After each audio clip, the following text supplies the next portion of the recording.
Saya harap begitu. Kamu juga kan? Saya benar-benar berharap begitu. Ini belum berakhir kan? Maksud saya, kita punya banyak Yahudi Amerika yang datang, pandemi, dan jelas dunia setelah 7 Oktober telah mengubah segalanya.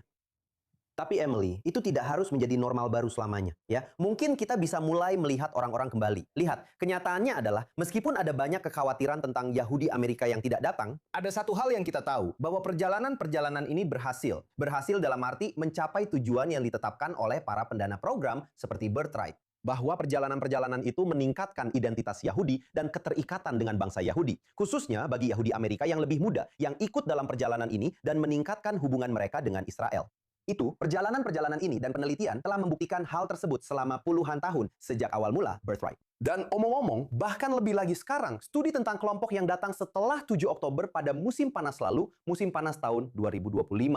Studi yang dilakukan oleh Universitas Brandeis yang telah meneliti perjalanan Birthright dan dampaknya selama bertahun-tahun mengatakan bahwa dampak terbesar dari semua perjalanan Birthright yang mereka temukan adalah dari musim panas lalu. Jadi mungkin sekarang pengaruhnya lebih besar dari sebelumnya ya, setidaknya bagi orang-orang yang terlibat. Yah, kamu tahu. Dan menurutku, kamu tahu sebagai seseorang yang sedikit lebih tua dan tidak memiliki birthright sebagai pilihan, kita tahu bahwa di Amerika Serikat itu sangat-sangat jauh. Kamu tahu, lebih banyak orang mungkin akan datang bersama keluarga mereka atau apapun itu. Tapi memang jaraknya jauh dan sangat beragam di Amerika Serikat.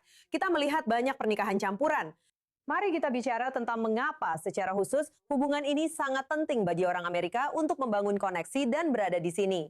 Benar-benar. Secara geografis, jaraknya memang lebih jauh dibandingkan dengan orang Yahudi di Eropa. Dan itu jelas membuat perbedaan. Tapi dengar, Yahudi Amerika, saat ini isu antisemitisme dan masalah Israel telah menjadi lebih menonjol dan menjadi isu yang paling penting bagi komunitas. Tapi kalau kita mundur beberapa dekade, isunya adalah asimilasi dan perjuangan melawan asimilasi. Dan Emily, meskipun isu-isu itu tidak terlalu menonjol dalam diskusi di antara Yahudi Amerika, sekali lagi, saya mengatakan ini kepada banyak Yahudi Amerika saat ini, dari ribuan mil jauhnya, isu-isu itu masih ada. Dan perjalanan Birthright dirancang untuk mengatasi masalah-masalah itu dan telah sangat berhasil setidaknya menurut semua penelitian yang telah dikumpulkan selama beberapa dekade. Dan jika ini adalah salah satu alat terbaik untuk melawan asimilasi, menurut saya tidak ada alasan untuk berhenti menggunakannya. Sekarang memang benar biayanya menjadi lebih mahal karena biaya bahan bakar dan persaingan yang lebih sedikit di rute-rute tersebut, serta semua masalah yang kita berdua sudah ketahui. Tapi kenyataannya adalah jika semakin sedikit Yahudi yang datang, maka seharusnya anggaran masih bisa membiayai mereka yang datang. Meskipun biaya perjalanan setiap orang menjadi lebih mahal.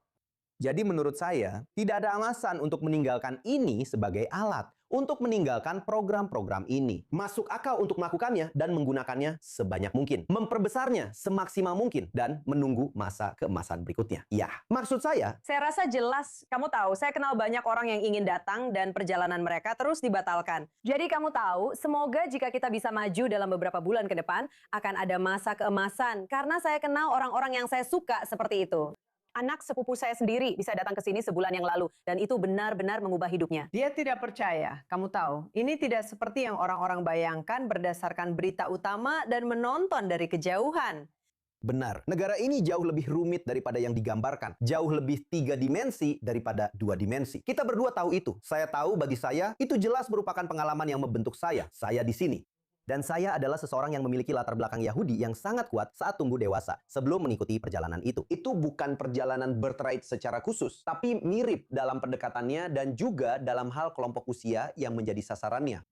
Jadi itu jelas sangat penting bagi saya. Itu juga penting bagi banyak orang. Sekarang, sekali lagi, hanya sedikit orang yang benar-benar akan pindah ke sini. Dan para penyelenggara sangat memahami hal itu. Dan itu sebenarnya bukan tujuan utamanya. Tapi ada juga yang melakukannya. Tapi ada juga yang melakukannya. Ya, dan bahkan mereka yang tidak pindah ke sini pun pulang dengan pemahaman yang lebih utuh tentang apa itu Israel. Dan saya pikir itulah cara kita harus menghadapi dunia pasca 7 Oktober.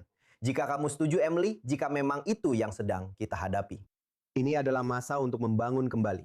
Membangun kembali hubungan di Amerika Serikat. Hubungan dengan masyarakat secara umum. Membangun kembali hubungan khususnya dengan orang Yahudi Amerika yang lebih muda. Dan ikan memakan waktu. Tapi menurut saya, dan sekali lagi, saya katakan ini dengan kerendahan hati karena berada ribuan mil jauhnya.